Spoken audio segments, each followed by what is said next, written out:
This is the Union Territory of Ladakh and Jammu and Kashmir, known as the Crown of India. However, it is currently administered by three nations: China, India and Pakistan. China controls the eastern region called Chin. Pakistan occupies the western region called POK, while the majority is India's Union Territory. And we all know this is India's most famous disputed region. But did you know there is another Indian region that multiple countries want to claim or control it?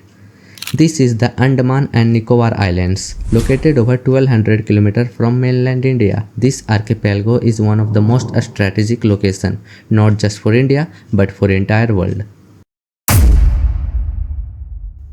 The Great Chola Empire was the first to rule Andaman and Nicobar Islands. They used it as a naval base to rule all over the Southeast Asia. And since then, this archipelago has remained Indian territory. After the end of Chola Empire, these islands were first colonized by Denmark, which controlled the Nicobar Island for more than 100 years. During their rule, in 1784, Austria tried to claim the islands, but their effort was short-lived, and Danish rule continued. In the mid-19th century, Italy also tried to purchase the island from Denmark, but failed. Finally, it was the British who annexed the Andaman Island in 1858 and the Nicobar Islands in 1869, ruling them as a part of British India. But why did all these European colonial power want these islands? Simply because of location. This is a major sea trade route, and whoever rules this island control the entire Indian Ocean. That's why, even after independence, the Britain did not want to give them to India. But thanks to Netaji Subhash Chandra Bose, who declared them independent during the Japanese occupation. And yes, during World War II, this archipelago was ruled by Japan, and they also didn't want to lose it because from Andaman and Nicobar Island, they could control Southeast Asia and monitor the Indian Ocean. After India's independence and the birth of Pakistan, Pakistan also laid a claim to this island, saying they were closer to East Pakistan than to India. And countries like Myanmar and Indonesia also shown some interest, but they were never made a formal claims. Today, the whole world knows how important this archipelago is. It is the gateway to the Indian Ocean. Currently, 50% of global trade passes through this route, which is entirely within India's exclusive economic zone. So, what is this exclusive economic zone?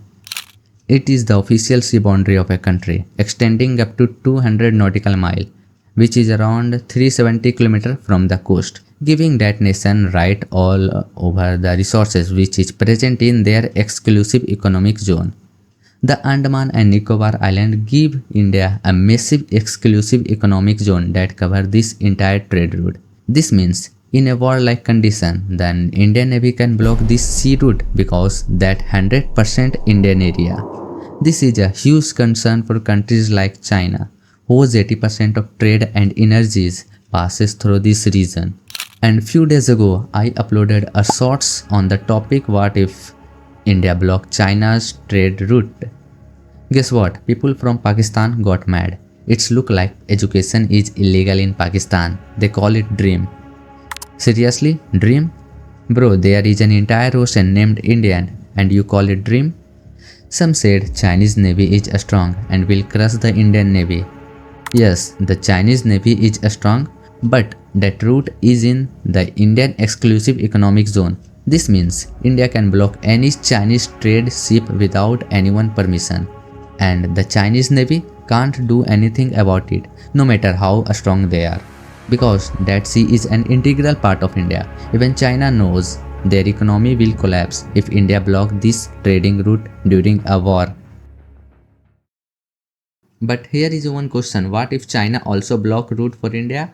Well, if this happens, it will not affect India as much as it affects China. India's economy is service-based and heavily dependent on agriculture, whereas Chinese economy is strongly reliant on trade. Almost every country has Chinese imports, so if they go into a war and block sea route, China will affect badly. That's why China often talk to India about free and fair trade.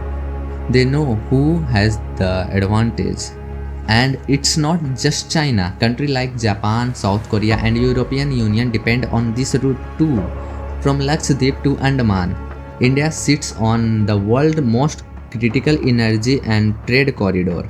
This is why every major power wants a strong diplomatic tie with India, and this is why the US sees India as the only counterbalance to China. They know exactly why this ocean is called Indian Ocean. And now you know exactly why China is building the BRI corridor just to bypass India's economic zone, and a special economic corridor CPEC with Pakistan. Why China invest billion in a failed nation so China can easily bypass Indian Ocean. So the Andaman and Nicobar Islands are a blessing for India that act as a natural choke point, a defensive barrier, and the watchtower over the Indian Ocean. Imagine just by moving our navy in our own waters, we can bring the economies of multiple nations to their knees.